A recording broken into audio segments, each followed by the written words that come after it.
그 누구를 막론하고 고난받기를 좋아하는 사람은 이 세상에 아무도 없습니다. 저도 고난받는 거 매우 싫습니다. 혹시 여러분 중에 고난당하는 거 좋아하는 분 계세요? 정상적인 사람 중에 고난을 좋아할 사람은 아무도 없을 겁니다.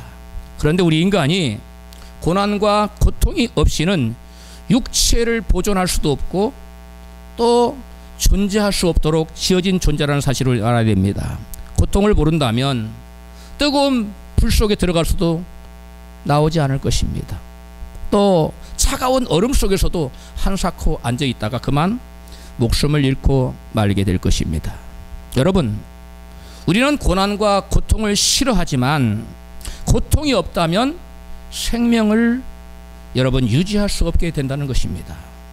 육적인 고통이 우리의 육신을 보호하는 역할을 한다면 우리의 심적인 고통은 우리의 영혼을 살리는 역할을 하게 됩니다. 많은 신앙인들이 평안과 형통은 축복이고 고난과 고통은 저주라고 생각하는 경향이 있는데 실제로는 그렇지 않습니다. 모세, 욥, 다윗, 바울 같은 사람을 생각하면 고난의 이미지가 떠오르지만 실상 그들은 저주받은 사람이 아니라 축복받은 사람의 대명사라고 할 수가 있습니다. 반면에 일생을 평안과 형통으로 살아온 솔로몬 왕은 그의 영혼이 마지막 때 여호와를 떠났다고 기록되어 있는데 그 중에 회개했는지는 모르기 때문에 그 영혼이 구원받았는지 구원받지 못했는지조차도 알 수 없는 안타까운 사람입니다. 우리 신앙인들의 공통점 하나가 있지요. 대체로 내가 하나님 말씀을 잘 듣고 순종하고 나면 하나님께서 뭔가 커다란 복을 부어주실 것이라는 그러한 커다란 기대를 한다는 것입니다. 그렇지 않습니까? 네, 다 그렇습니다. 누구를 막론하고 신앙인이라면 내가 하나님 말씀에 순종 열심히 했어요. 열심히 헌신했어요. 열심히 봉사했습니다.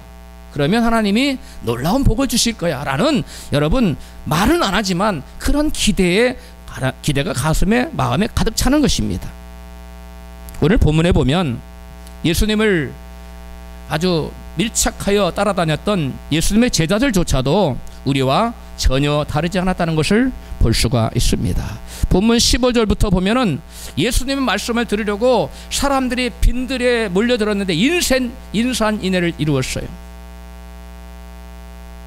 여자와 아이들 빼놓고 5,000명이니까 적어도 한 15,000, 2만 정도는 되는 어마어마한 숫자입니다. 원래 하나님을 남자보다 여성분들이 더 잘 믿지 않습니까? 그런 걸 감안한다면 뭐 2만 명도 훨씬 넘었으리라고 우리가 추산할 수 있는데 그 많은 사람들이 말씀을 듣다가 해가 졌어.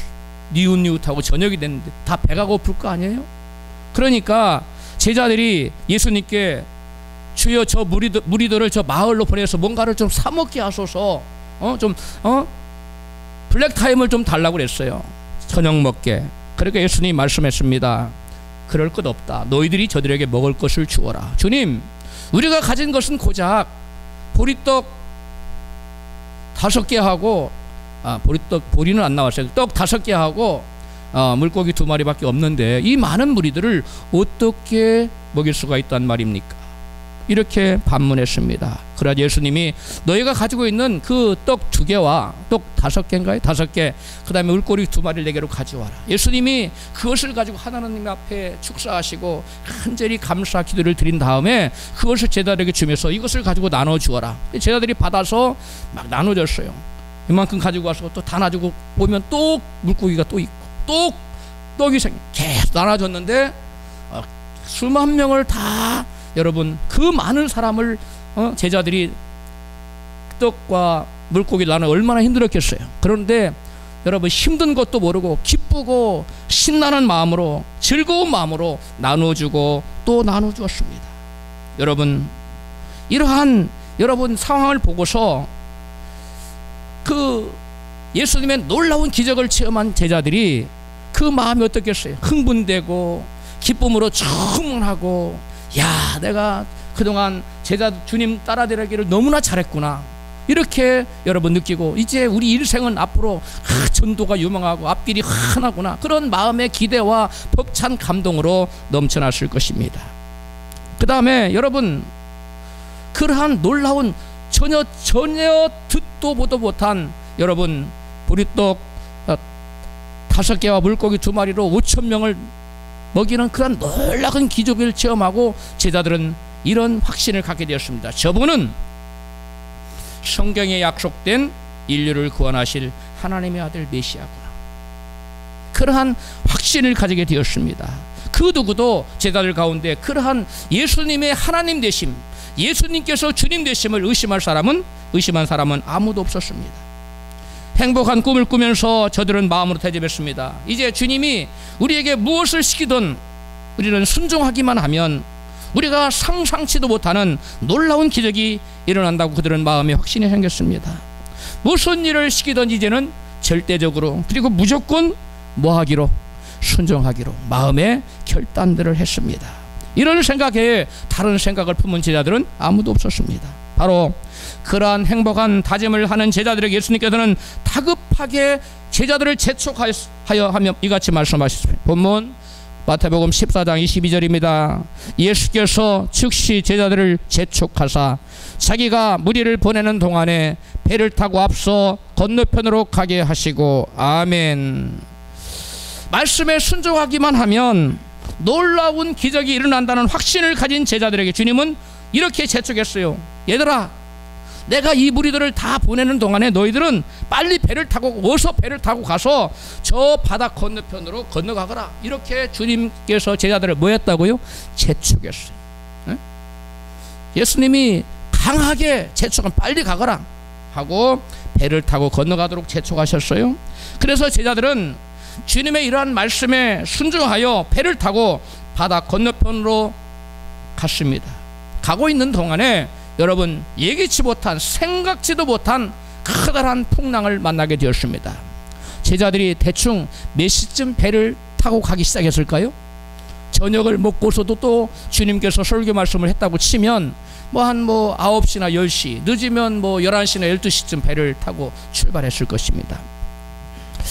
바다 한가운데서 풍랑을 만난 제자들은 어떻게 되었습니까? 본문 14절입니다. 배가 이미 육지에서 수리를 떠나서 바람이 거슬림으로 물결을 인하여 고난을 당하더라. 아멘. 처럼 제자들은 배를 타고 건너편으로 지금 한참 몇 시간을 건너가는 도중에 풍랑을 만나 고난을 당하게 됐어요. 이 마태는 기록하기를 밤 사경이라고 그랬는데 사경은 새벽 3시에서 6시이기 때문에 10시에 출발했 12시에 가장 늦게 12시에 출발했더라도 4-4시간은 지금 그 바다에서 풍랑과 싸우고 있는 겁니다. 아주 고통스러운 그러한 형편이라는 겁니다. 제자들이 당한 고난은 어떤 고난을 의미하는 것일까요? 풍랑과 싸우기면서 노를 젓기에 팔이 아파서 겪는 육신의 고통을 말하는 걸까요? 아니면 정신적인 고통을 말하는 것일까요? 여기 보면 고난을 당하더라는 말의 원어는 바사니조라는 말인데 그 본래적 의미가 시험하다, 시험받다 그런 의미예요. 시금석으로 금속을 시험하다 할 때 쓰는 단어고 법정에서 사실을 알기 위해서 누구를 고문하다 할 때 쓰는 단어입니다. 그리고 여기서 파생된 단어가 고난당하다, 고통당하다, 괴로움을 당하다, 누구를 학대하다, 학대받다 그런 의미를 지니고 있어요. 성경에서 바사니조라는 단어는 중풍병으로 인한 괴로움을 표현할 때, 산고의 고통을 표현할 때, 또 심판받는 요한계시록 나오는 심판받는 고난, 괴로움을 표현할 때 주로 썼습니다. 또 정신적인 고통, 즉 마음의 괴로움을 묘사할 때 위해서도 이 바사니조라는 단어를 썼는데 베드로후서 2장 8절입니다. 같이 읽어요. 착한 롯은 그들 사이에서 살면서 날마다 그들의 무도한 행실을 보고 듣게 되어 착한 마음에 큰 괴로움을 당했던 것입니다. 아멘. 여기 지금 롯이 소돔과 고모라 상의 그들의 그 죄악상을 보면서 마음에 뭘 당했다고요? 괴로움 당했다. 마음의 고통을 당해. 이게 바사니조라는 단어예요. 그러니까 이 바사니조라는 단어는 시험을 받는 것, 또 누구를 시험하는 것, 또 육신의 고통을 당하는 것, 그리고 심적인 정신적인 고통을 당하는 것, 이렇게 세 가지 의미로 여러분 쓰였습니다. 그렇다면 오늘 여기에 고난을 당하더라고 성경에 기록하고 있는 이 제자들이 당한 이 고난은 육체적인 고통을 말하는 것일까요? 정신적인 괴로움을 말하는 것일까요? 아니면 시험을 받는 것을 말하는 것, 아니면 이 세 가지 모두를 의미하는 것일까요?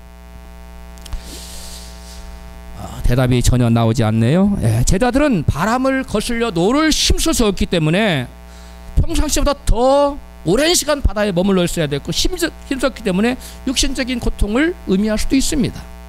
뿐만 아니라 바사니조라는 단어는 심적인 고통을 의미할 때도 항상 쓰였기 때문에 제자들은 마음의 고통을 받았다는 뜻이기도 한 것입니다. 그렇다면 제자들은 왜, 그리고 어떠한 마음의 고통을 받게 되었을까요? 그들이 심적 고통을 받았다면 어떤 마음의 고통을 받게 되었을까요? 여러분, 제자들이 고통을 당하기 이전에 그들은 뭘 하고 있었어요? 주님과 함께 빈들에서 뭐 하고 있었어요? 5,000명이 넘는 수만 명의 사람들에게 떡을 나눠줬어요. 주님의 뭘 바라봤습니까? 초자연적인 기적. 그걸 바라보면서 예수님은 누구시다, 저분은 하나님이시구나, 저분은 메시아구나 하면서 그들은 그 고된 노동이 아니었습니다.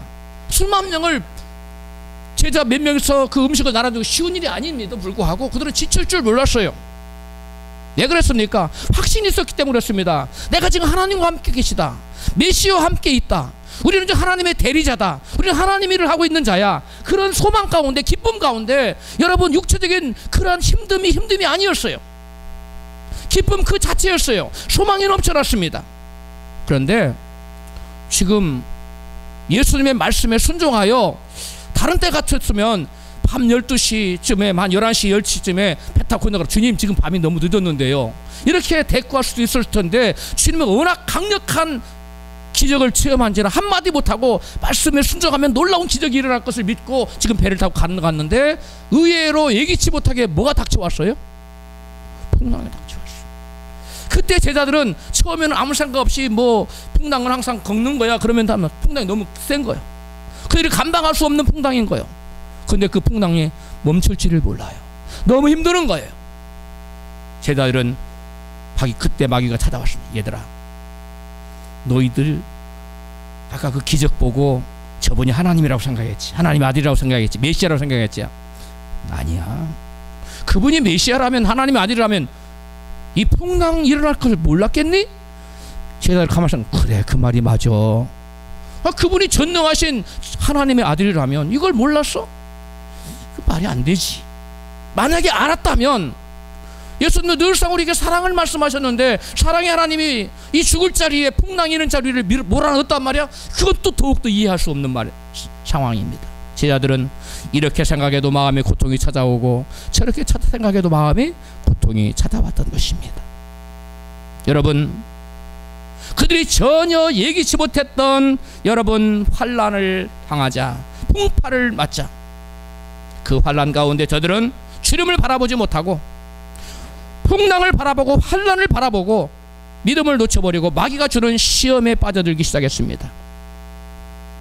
저들이 마음의 시험이 찾아오자 확신 대신에 의심이, 그 다음에 회의가, 불신이 찾아왔습니다. 마음의 기쁨 대신에 고통이 찾아왔습니다. 괴로움이 찾아왔습니다. 환희는 사라졌습니다.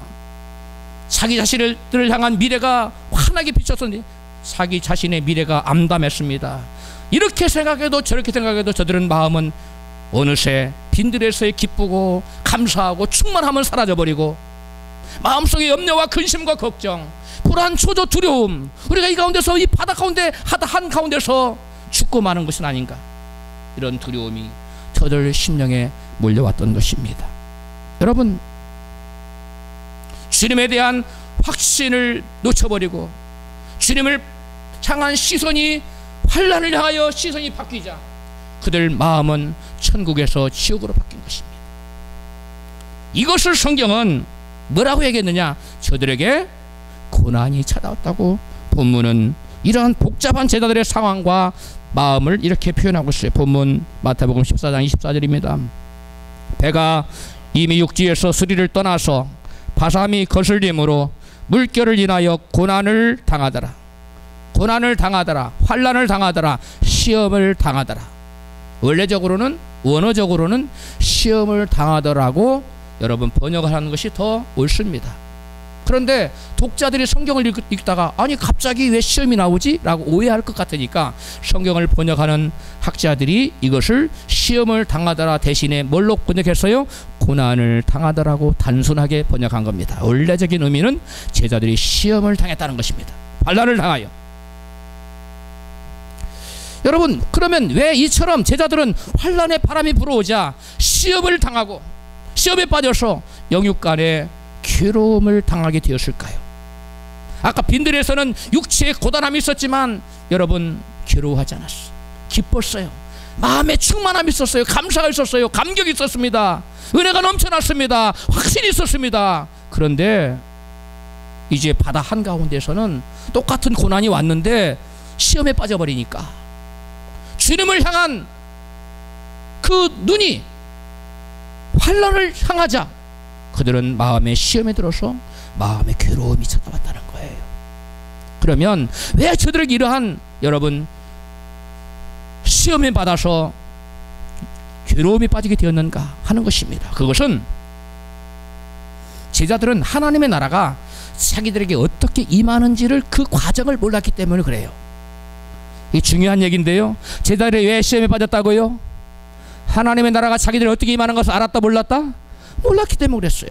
마태복음 13장 20절입니다. 시작. 돌밭에 뿌리었다는 것은 말씀을 듣고 즉시 기쁨으로 받되 그 속에 뿌리가 없어 잠시 견디다가 말씀을 인하여 환난이나 핍박이 일어난 때에는 곧 넘어지는 자요. 아멘. 예수께서는 여러분 하나님의 나라를 듣는 모든 심령에 세우기 위해 그들의 가정과 삶의 환경에 그리고 이 땅에 하나님의 나라를 세우기 위해 말씀의 씨앗을 심었습니다. 할렐루야.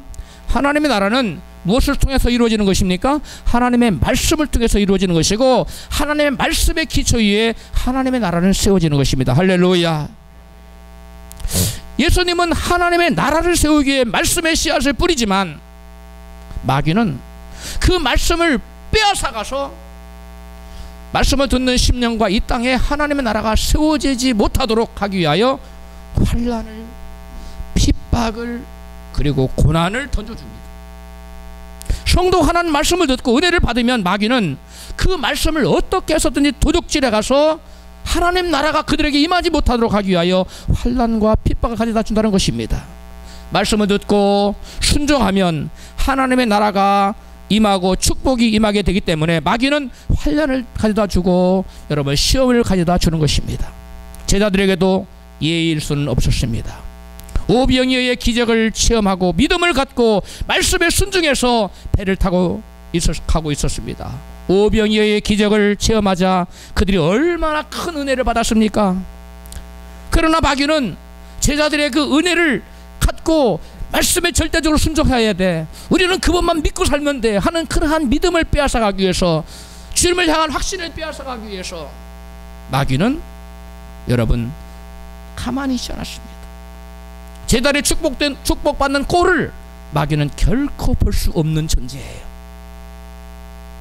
그래서 마귀는 어떻게 하든지 제자들에게 그리고 저와 여러분에게 찾아와서 우리를 미혹하여 환난과 풍파를 주므로 하나님 말씀을 놓쳐버리게 하고 예수님을 향한 믿음을 놓쳐버리게 만드는 것이 마귀의 여러분 근본적인 목적이요 속성입니다. 그러므로 저희들은 마귀의 이러한 속임에 넘어가지 않기 위해서, 마귀의 시험에 무너지지 않기 위해서 항상 깨어 있어야 될 줄로 믿습니다. 마귀는 여러분 큰 은혜를 받으면 큰 환난을 가져다 주고 작은 은혜를 받은 사람에게는 작은 환난을 가져다 줘서 은혜 받은 자들을 반드시 시험하게 되어 있어요. 그러므로 여러분 은혜를 받았습니까? 마귀의 시험을 대비하십시오. 큰 은혜를 받았으면 큰 마귀의 시험을 대비해야 돼요. 조그만한 은혜를 받았으면 마귀는 조그맣게 시험합니다. 여러분, 많은 사람들이 은혜 받은 것으로 그것 자체가 하나님의 나라가 자기에게 이루어질 것으로 생각하는데 그것은 오해입니다. 은혜 받은 것 자체만으로 하나님의 나라가 이루어지지 않고 그 은혜가 내게 말씀의 씨앗이 뿌리를 내리고 줄기를 내고 싹을 내고 그 다음에 열매를 내고 그 열매가 자라서 농부가 먹을 만한 열매가 될 때까지 기다려야 하나님의 나라는 이루어지는 것입니다. 그때 저와 여러분이 원하는 축복의 열매가 나타난 것입니다. 할렐루야. 여러분, 그래서 하나님 나라는 처음에는 뭐고? 싹이고, 그 다음에 뭐고? 이삭이고, 그 다음에 이삭에 충실한 여러분 곡식이라고 여러분 성경은 말씀하고 있어요. 마가복음 4장 26절에요. 같이 시작. 또 가라사대 하나님의 나라는 사람이 씨를 땅에 뿌림과 같으니 땅에 스스로 열매를 맺되 처음에는 싹이요, 다음에는 이삭이요, 다음에는 이삭에 충실한 곡식이니라. 여러분, 하나님의 나라는 여러분 은혜를 받았다고 당장 이루어지는 것이 아니라 여러분 열매를 맺는 과정이 있다는 것이에요. 시간이 필요하다는 겁니다. 인내가 필요하다는 거예요. 할렐루야. 여러분, 하나님의 나라는 오늘 은혜 받고 순종했다고 당장 임하는 것이 아니라는 사실을 모르면 여러분 항상 마귀가 가져다는 시험에 넘어갈 수밖에 없는 것입니다. 오늘 순종하여 믿음의 씨앗을 심어 놓으면 당장 하나님의 나라가 임할 것이라는 그렇게 기대하는 것은 여러분 영적 무지의 소치예요. 여러분, 제자들도 이러한 영적 무지 때문에 넘어졌던 거예요. 바다의 한가운데서. 그래서 시험이 찾아왔던 겁니다. 회의가 찾아왔던 겁니다. 그래서 마음의 번민과 고통이 찾아왔던 것입니다. 많은 사람들이 영적 전쟁에서 패배하는 이유는 바로 이러한 영적인 원리를 제대로 이해하지 못하고 있기 때문에 그래요. 엘리야 선지자는 불의 종이죠. 혀를 단신으로, 그 당시에 여러분 선지자란 선지자는 이세벨 그 왕비가 다 잡아 죽였어요.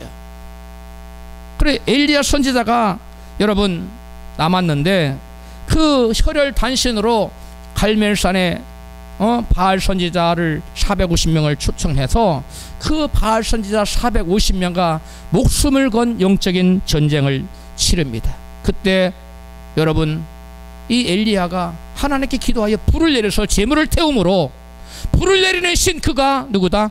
하나님이시다. 그래서 여러분 바알 선지자 450명을 다 백성들을 동원하여 끌고 가서 다 죽이잖아요. 대승리를 거둡니다. 그뿐 아니라 엘리야는 3년 반 동안 닫혀있는 하늘문을 여러분 열어서 메마른 땅에 생명의 단비를 내리게 하는 그러한 놀라운 여러분 기적도 여러분 베풀었습니다. 엘리야는 하늘에서 불을 내려 영적인 전쟁에서 대승리를 이뤘을 뿐만 아니라 마른 땅에 비를 내려 놀라운 여러분 생명을 살리는 은혜를 또한 여러분 체험했습니다.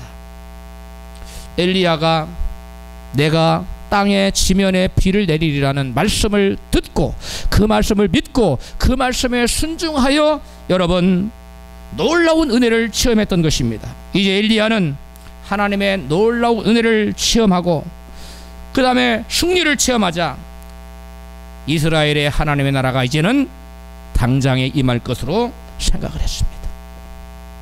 하나님의 놀라운 두 가지 기적 뭐지요? 불을 내리는 기적, 또 하나는 피를 쏟아지게 하는 기적을 두 눈으로 그 앞에서 목도한 아합 왕과 또 사건 현장에 있어서 이스라엘 백성들은 물론이거니와 그 사실을 전해 들은 왕비 이세벨과 온 이스라엘 백성들이 이제는 이 하나님의 사랑이 이와 같은 놀라운 기적을 행했다, 하나님은 바알이 아니라 여호와시다, 이것을 다 들었으니까 온 이스라엘 백성들과 왕과 왕비와 모든 사람들이 뭐 해야 됩니까? 회개해야 되지 않겠습니까? 그리고 여호와께로 돌아와야 되지 않겠습니까? 하나님께로. 바로 엘리야 선지자가 그걸 기대했던 것입니다. 야, 이제는 하나님과 같은 놀라운 기적을 저들이 보았으니 이제 저들은 다 회개하고 하나님께 돌아올 거야, 여호와께로 돌아올 거야. 할렐루야. 그런데 엘리야의 기대와는 달리 하늘에서 여호와 하나님의 놀라운 응답의 불이 내리고 하늘문이 열리고 소낙비가 내린 것을 보고도 이스라엘은 회개하지도 않았을 뿐만 아니라 변화되지도 않았습니다. 엘리야 선지자가 기대했던 그 어떠한 열매도 나타나지 않았다는 것입니다. 회개하고 변화되기는커녕 왕비 이세벨이 이 모든 상황을 전해 듣고 엘리야를 반드시 죽이겠다고 전가를 보내왔습니다. 열왕기상 19장 2절입니다. 시작. 이세벨이 사자를 엘리야에게 보내어 이르되 내가 내일 이맘때에는 정녕 내 생명으로 저 사람들 중 한 사람의 생명 같게 하리라. 아니하면 신들이 내게 벌 위에 벌을 내림이 마땅하니라 한지라.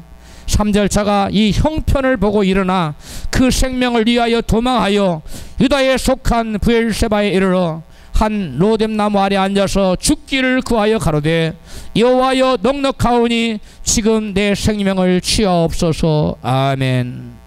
엘리야의 기대와 달리 이스라엘의 하나님의 나라가 임하기는커녕 이세벨이 자기를 죽이려 하자 낙심이 찾아오고 시험 들어서 그만 심적인 고통이 찾아왔습니다. 결국 엘리야는 전개되는 되어지는 상황을 바라보고 형편을 바라보고 그만 마귀의 시험에 빠져서 먼 길로 도망을 쳐서 로뎀나무 아래 앉아서 하나님이 이제 저는 족하오니 제 생명을 취하옵소서 하고 뭐하기를 구했어요? 죽기를 구했습니다. 죽기를 구할 정도면 시험이 들어도 얼마큼 들은 겁니까? 엄청 들은 거죠.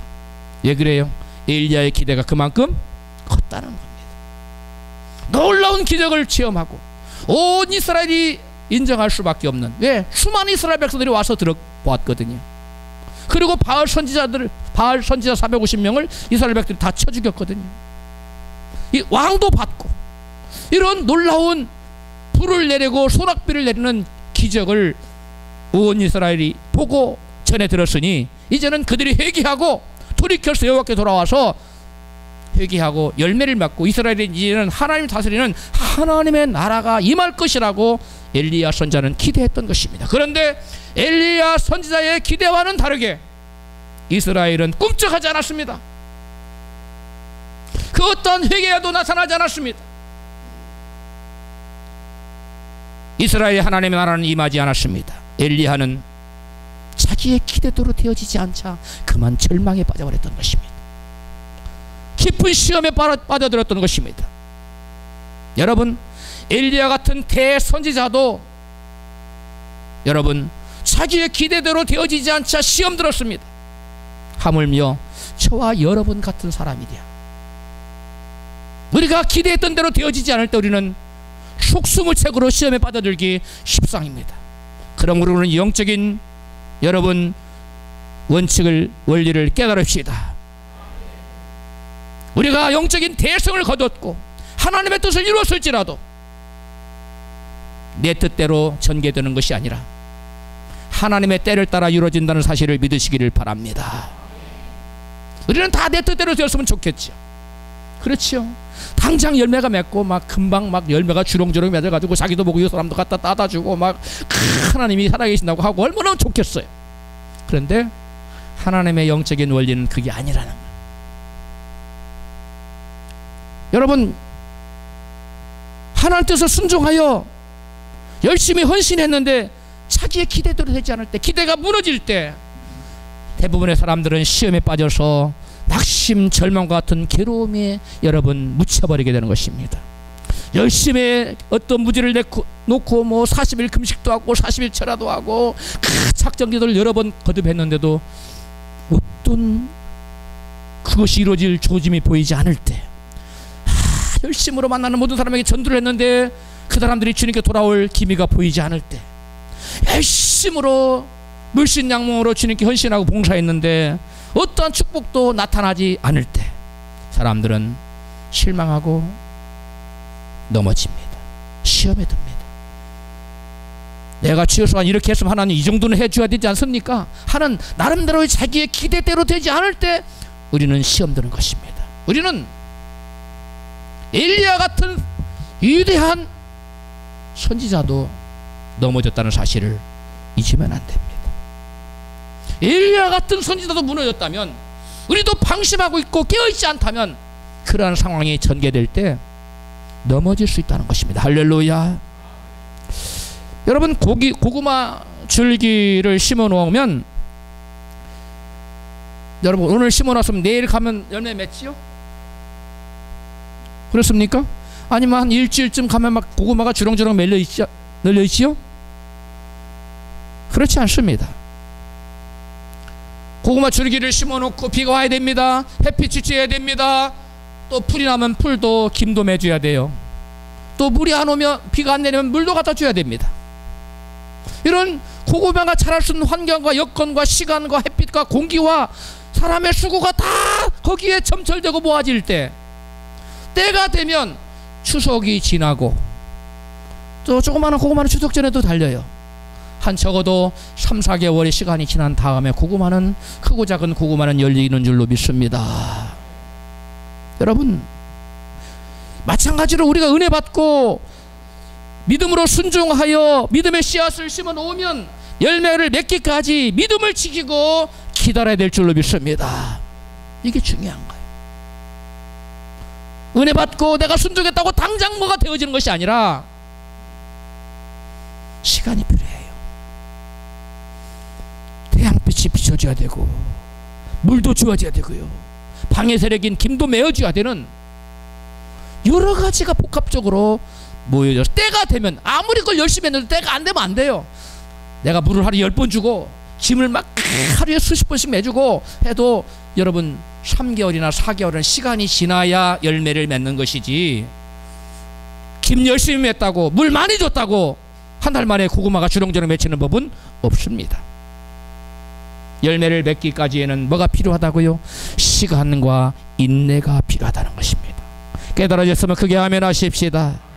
어떤 나무는 좀 일찍 열매를 맺는가 하면 또 어떤 나무는 더디게 열매를 맺기도 합니다. 중국의 극동 지역에 모소 대나무라고 하는 나무가 있는데요, 대나무가 있는데, 그 모소 대나무는 농부들이 씨앗을 뿌린 후에 여러분 싹이 움트고 나서 만 4년이 지나도록 고작 3cm 밖에 안 커요. 4년 동안 3cm 그대로 있는 거예요. 4년 내내 도무지 자라지가 않던 이 대나무는 만 4년이 지나고 5년째가 접어들면서 하루에 무려 30cm씩 크기 시작합니다. 30cm씩 폭풍 성장을 하여 6주 만에, 몇 주 만에? 6주 만에 무려 15m 이상 자란다고 합니다. 적어도 15m까지 쫙 올라. 여러분, 그 넓은 밭에 대나무를 심어놨는데 4년 동안 3cm로 쭈르륵 있으면 얼마나 답답하겠어요. 크지도 않고 줄지도 않고 늘지도 않고 크지도 않고 줄어들지도 않고 3cm로 4년을 그대로 있으면, 그 여러분 중국 대나무, 모소 대나무의 속성을 모르는 농부라면 이게 뭐 이런 것이 아니라 다 파버릴 거 아닙니까? 그런데 그 모소 대나무의 속성을 한 중국 농부들은 그걸 참고 견디는 거예요. 얼마가 되도록? 5년째가 접어들도록. 우리도 마찬가지입니다. 하나님의 나라가 저와 여러분에게, 우리 교회에 임하기 위해서는 하나님의 이와 같은 영적인 원리가 있다는 사실을 아는 자만이 참고 기다릴 수 있는 줄로 믿습니다. 그 사실을 모르는 사람은 뭐 이딴 게 다 있어? 때려쳐버리지. 내가 이렇게 열심히 기도했는데, 내가 이렇게 열심히 전도했는데, 내가 이렇게 열심히 헌신했는데 뭐 이루어지는 게 뭐 있어? 하나님 이럴 수가 있습니까? 하면서 하나님 저 이제 그만할래요, 방학하겠습니다, 이럴 수 있어요. 이게 시험 드는 거예요. 그러나 모소 대나무가 4년 동안 잠자코 아무런 일도 안 하고 있는 것처럼 보이지만 만 4년이 지나고 5년째 되면 하루에 30cm씩 자라서 6주 만에 여러분 15m 이상씩 쫙 일어서 그 황량한 대나무밭이 그냥 빽빽하고 울창한 대나무밭으로 변한다는 거예요. 할렐루야. 믿음을 가지고 인내하고 기다리는 자에게 이 모소 대나무에게 나타난 놀라운 기적 역사가 저와 여러분과 우리 교회에 임하게 될 줄로 믿습니다. 여러분, 이 모소 대나무는 4년 동안 3cm만 나오고서 아무것도 안 하고 있는 것 같은데, 우리 육신의 눈으로 볼 때는 그런데 이 대나무는 아무것도 안 한 게 아니에요. 그 4년 동안 무슨 일을 하고 있었느냐? 땅속으로 수십 미터 뿌리를 내리고 있었어요. 뭐 하고 있었다고요? 수십 미터의 뿌리를 파고 들어갔어요. 왜? 16m 이상 되는 그 나무를 여러분 쓰러지지 않고 견디기 위해서는 깊은 뿌리를 내려야만 했던 것입니다. 뿌리 깊은 나무는 흔들리지 아니할세. 응? 뿌리 깊은 나무는 흔들리지 않습니다. 여러분, 우리에게 이루어지는 하나님의 나라도 이와 같을 수 있습니다. 어떤 나무는 금방, 또 어떤 나무는 오랜만에 여러분 열매를 맺는 것 같이 사람들에게 이루어지는 하나님의 나라도 이와 같습니다. 어떤 사람에게는 축복의 열매, 하나님의 나라가 금방 이루어져요. 근데 어떤 사람에게는 눈에 띄는 열매가 보이지가 않아요. 그래서 사람들이 쫓아도 저 사람 제대로 믿는 거 맞아? 저 사람 뭐 기도는 제대로 하는 거야? 하면서 그 사람들이 의심하고, 또 사람들이 그 사람을 인정해 주지 않습니다. 성취 열매도 없고 남들이 알아주지도 않아도, 그러나 끝까지 하나님 한 분만을 바라보고 믿음의 길을 걷는 사람이 있습니다. 사람들이 이러한 외로운 믿음의 길을 묵묵히 가는 사람들을 바라보며 불쌍히 여기거나 또는 좀 모자란 사람 아니야? 저 바보 같은 사람 아니야? 믿음에 뭐가 문제가 있는 사람 아니야? 이렇게 여러분 생각할 수 있습니다. 그러나 겉으로는 아무런 열매가 없어 보이지만 보이지 않는 곳에서 아주 깊고 단단한 뿌리를 내리고 있다는 사실을 믿으시기 바랍니다. 그리고 그 하나님의 때가 되면 그야말로 기가 막히게, 아까 모소대나무가 하루에 30cm처럼 폭풍 성장을 하는 것처럼 여러분 눈에 띄는 폭풍 성장의 때도 하나님께서 예비하신 줄로 믿습니다. 내면에 깊은 성장이 없이 크게 성공한 사람은 환난의 바람과 시험의 바람이 불어오면 뿌리채 뽑혀서 여러분 넘어지기 마련입니다. 제가 미국의 오레건주 시애틀과 타코마 거기에 있었는데요. 오레건 그러면 사람들이 잘 모르더라고요. 그리고 시애틀 그러면 다 아는데, 제가 목회하면서 특이한 현상을 바라봤어요. 이 태풍이 불어오면요, 수많은 나무가 그냥 널브러져서 통째로 뿌리채 뽑혀서 널브러져 있는 거예요. 한두 나무가 아니라. 너무나 신기해서 물어봤어요. 제가 기도 원장님한테, 원장 목사님, 이게 왜 이렇게 여기는 나무가 뿌리채 뽑혀서 많이 넘어져 있으면. 시애틀은 건기와 우기로 나누는데 겨울 내내 6개월 동안은 우기입니다. 겨울 내내 비가 와요. 건기인 여름철에는 비가 안 와서 천국이에요. 그런데 겨울 내내 비가 많이 오기 때문에, 비가 너무나 많이 오기 때문에 나무가 물을 빨아들이기 위해서 땅속으로 깊이 뿌리를 내릴 필요가 있어요, 없어요? 없어요. 거기는. 그래서 뿌리들이 전부 다 지면으로 많이 올라와 있어요, 땅 위로. 그런데 태풍이 부르니까 뿌리가 없으니까 어떻게 된다고요?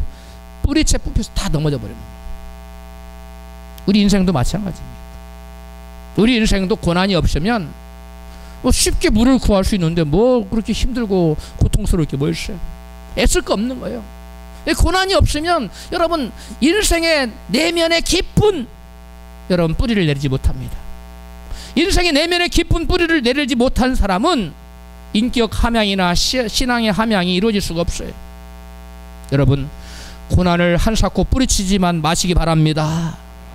고난은 우리를 살리는 거예요.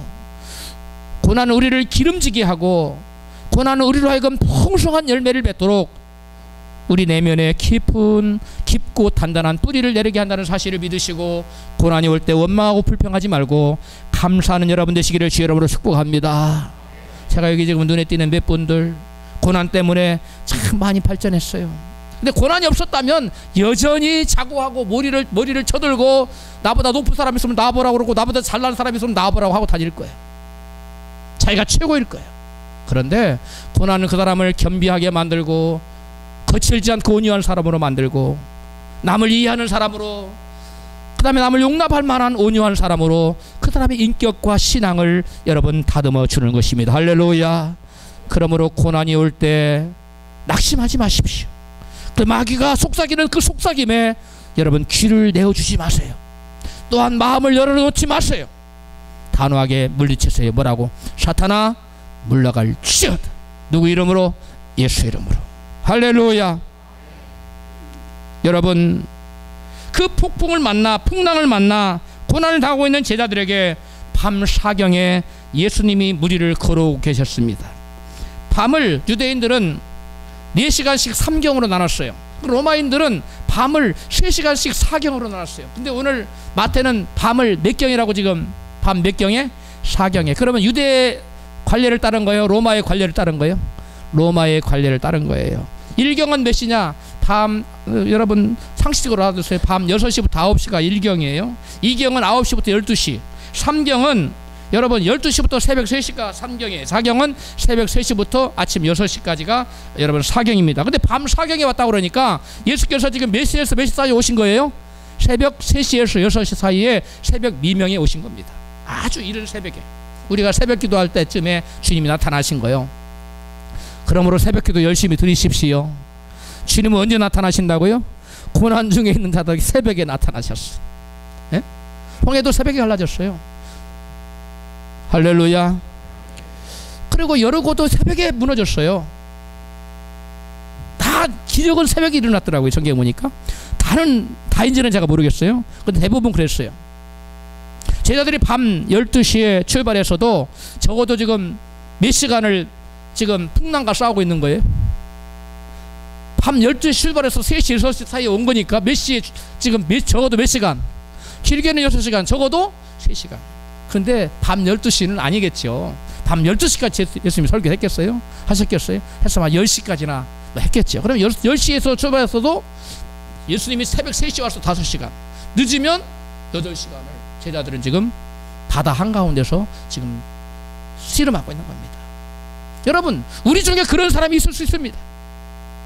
문제를 당하여, 환난을 당하여, 시험을 당해서 바다 한가운데서 제자들처럼 기가 막힌 시간을,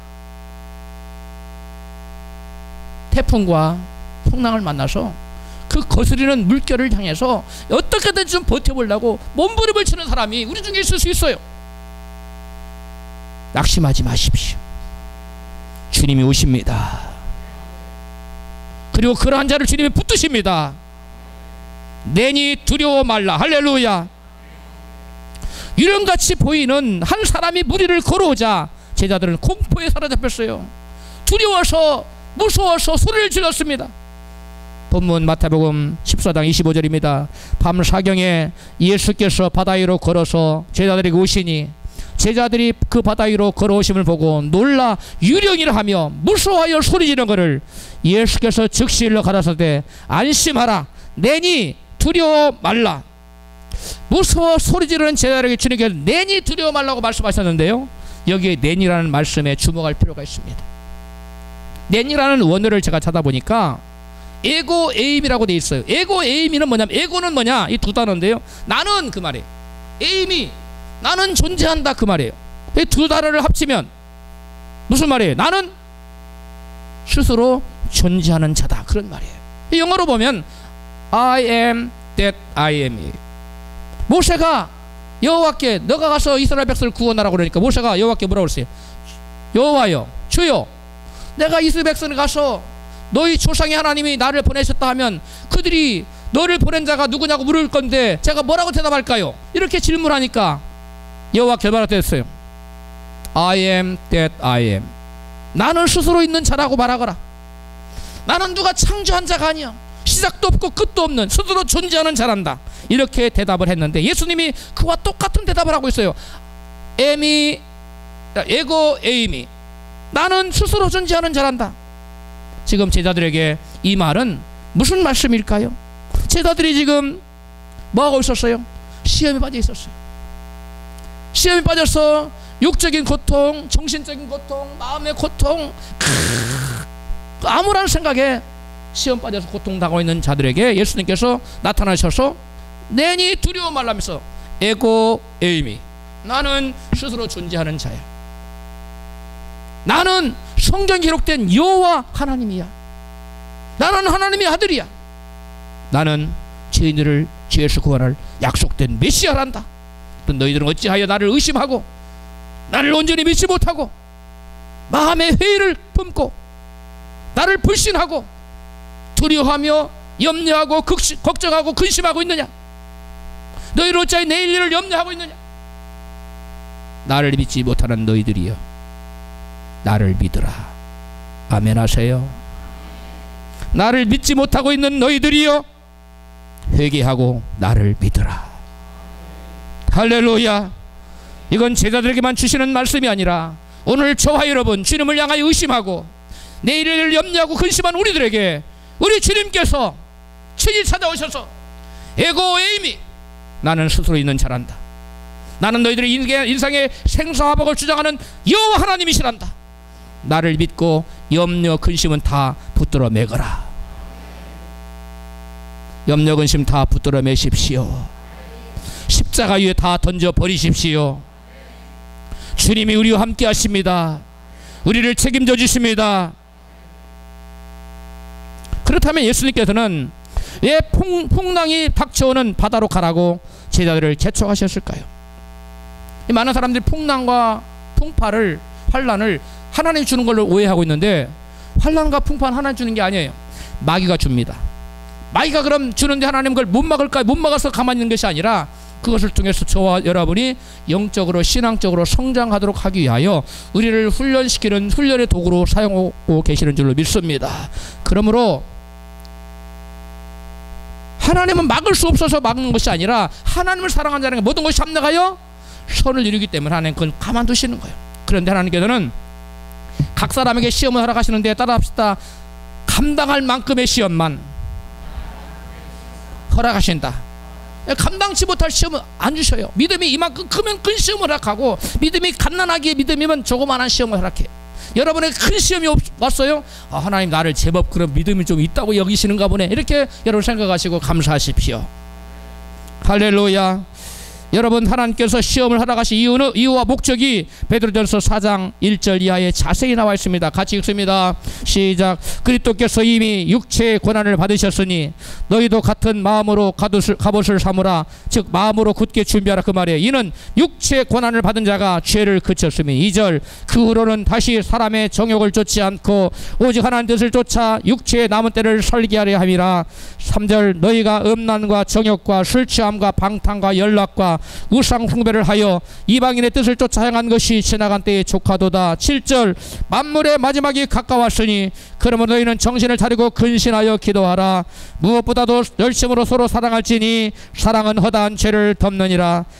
각각 은사를 받은 대로 하나님의 각양 은혜를 맡은 선한 청지기같이 서로 봉사하라. 13절. 오직 너희가 그리스도의 고난에 참여하는 것으로 즐거워하라.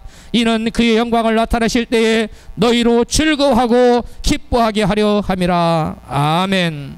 여러분, 하나님께서 마귀가 가져다주는 환난과 고난을 막지 않으시고 시험을 허락하는 이유가 이 말씀에 다 나타나 있는데요. 가장 먼저 고난을 받는 자가 음란과 정욕, 방탕, 우상숭배와 같은 죄를 그치고 하나님의 뜻대로 살게 되기 때문에 그렇다는 거예요. 그러니까 우리에게 고난이 오는 것은 우리로 하여금 뭘 그치라는 거예요? 뭘 그치라는 거예요? 죄를 그치라는 거예요. 더 이상 죄 짓지 말라는 거예요. 그리고 세상 사람들처럼 살지 않고 이제는 누구의 뜻대로 살아라? 하나님 뜻대로 살아라는 그러한 목적으로 우리에게 고난을 주신다는 거예요. 두 번째로는 고난을 받는 자가 마지막 때에 정신을 차리고 근신하여 기도하는 자가 되기 때문에 우리에게 고난을 준다는 거예요. 여러분, 고난 당하지 않은 사람은 여러분 기도하지 않습니다. 고난을 주는 두 번째 의미는 우리로 하여금 뭐 하라고? 기도하라고. 어떻게 기도하라고? 정신을 차리고 근신하며 기도하라는 거예요. 그 다음에 세 번째, 고난을 받는 자가 열심으로 하나님 이웃을 사랑하는 사람이 되기 때문에 고난을 주는 것은 하나님과 사람을, 이웃을 뭐 하라고? 사랑하는 사람이 되도록 만들기 위해서 우리에게 고난을 준다는 거예요. 고난이 올 때 하나님 의도는 우리를 멸망시키려는 것이 아니에요. 하나님을 사랑하는 사람, 그리고 이웃을 사랑하는 사람으로 만들어주기 위해서 우리에게 고난을 허락한 거예요. 네 번째는 고난을 받는 자가 하나님 주신 은사를 마치 자기 것인 장 자랑하지 않고 주님의 것을 맡은 청지기처럼 여러분 봉사하는 자가 되기 때문에 고난을 준다는 거예요. 즉 고난을 받는 너희들이요, 너가 너 인생의 주인 되지 말고 네게 주어진 모든 재물과 그 다음에 건강과 또 은사, 이 모든 것들을 네 것으로 여기지 말고 하나님 주신 것을 내가 맡아서 관리하는 자처럼 청지기처럼 잘 관리하는 자로 살아가도록 하기 위해서 고난을 준다는 거예요. 할렐루야. 그 다음에 마지막으로 고난을 허락하신 가장 궁극적인 목적이 뭐냐?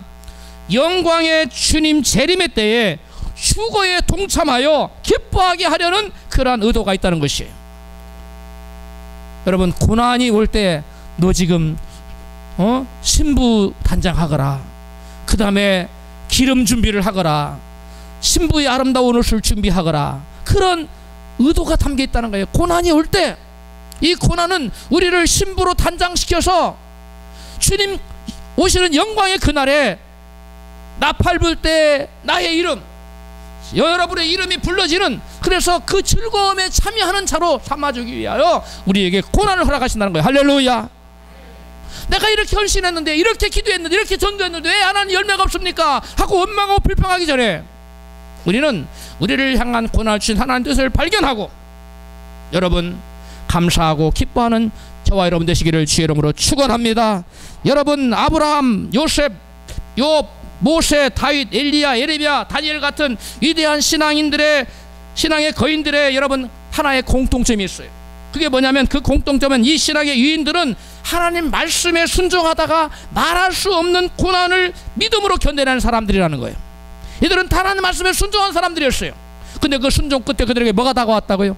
이루 말할 수 없는 고난이 찾아왔죠. 그 고난을 믿음으로 견뎌냈을 때 그들은 위대한 신앙인의 여러분 신앙의 거인으로 성장할 수 있었고, 그들의 삶은 하나님께 영광이 들렸고, 그들은 하나님 앞에 놀라운 여러분 축복을 받게 된 것입니다.